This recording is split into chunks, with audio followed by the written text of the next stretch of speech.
Nakipaglamay po ako one time. At nung pauwi na po ako, ang sabi sa akin ng bereaved relative na bawal daw ako magsabi ng thank you and hindi raw niya ako maihahatid palabas because it will result to bad omens.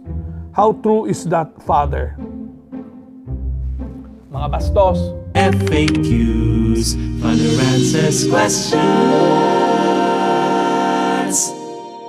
Imbitahin ka tapos bawal ka mag-thank you.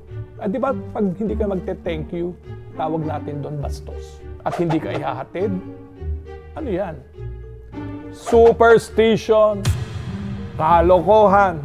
Sa mga libing na napupuntahan ko, Father, I noticed na may usual practice na inihahakbang ng parents yung mga batang anak nila sa ataol bago ilagay sa huling hantungan yung namatay.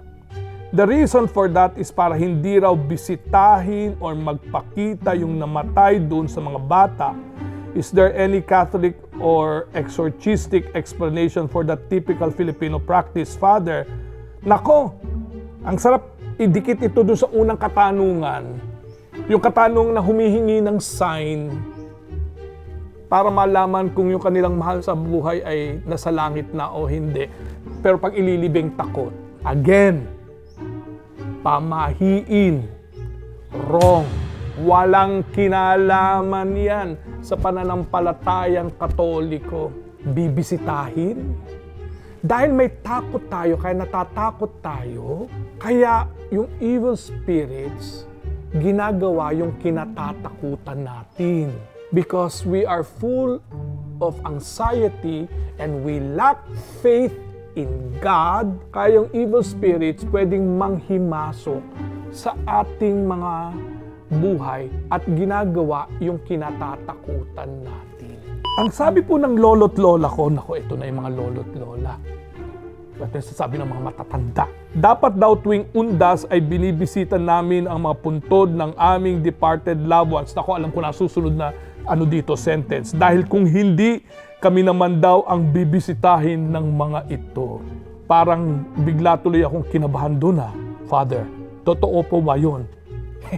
Yung number one question nga, humihingi ng sign para malaman kung yung kanilang mahal sa buhay ay nasa langit Okay, nakadikit din yan dito. 3 bagay ang kailangan nating klaro sa isip. Pag ang mga mahal natin sa buhay ay nasa langit, napakasaya nila dahil nakikita nila ang dakilang lumikha, ang Panginoong Diyos. Hindi yan dadalaw sa inyo para takutin kayo. Pangalawa, kung sila'y nasa purgatorio at nangangailangan ng ating mga panalangin, kung sila'y sakasakaling pahintulutong ng may kapal na magparamdam, magpakita sa mga mahal sa buhay, isa lang hinihingi niyan, ipagdasal sila. Hindi sila mananakot, yung mananakot na ganyan. Hindi. At kung sila ay nasa impyerno, hindi sila makakalabas doon. Hindi sila makakahingi ng tulong, hindi sila makapagpapanakot. Kasi nandun na sila. Hindi na sila makakaalis kung nasaan sila. Kung tayo'y bibisita sa puntod, out of reverence and love, magtirik ng kandila, ipagdasal sila, makakatulong sa kanila yon. Hindi ka nakapunta ng sementeryo for whatever reason, hindi sila magpapakita sa iyo at bigla kang mumultuhin. Walang ganyan. Kung may magmumulto sa iyo, hindi sila yun sa mga espiritu.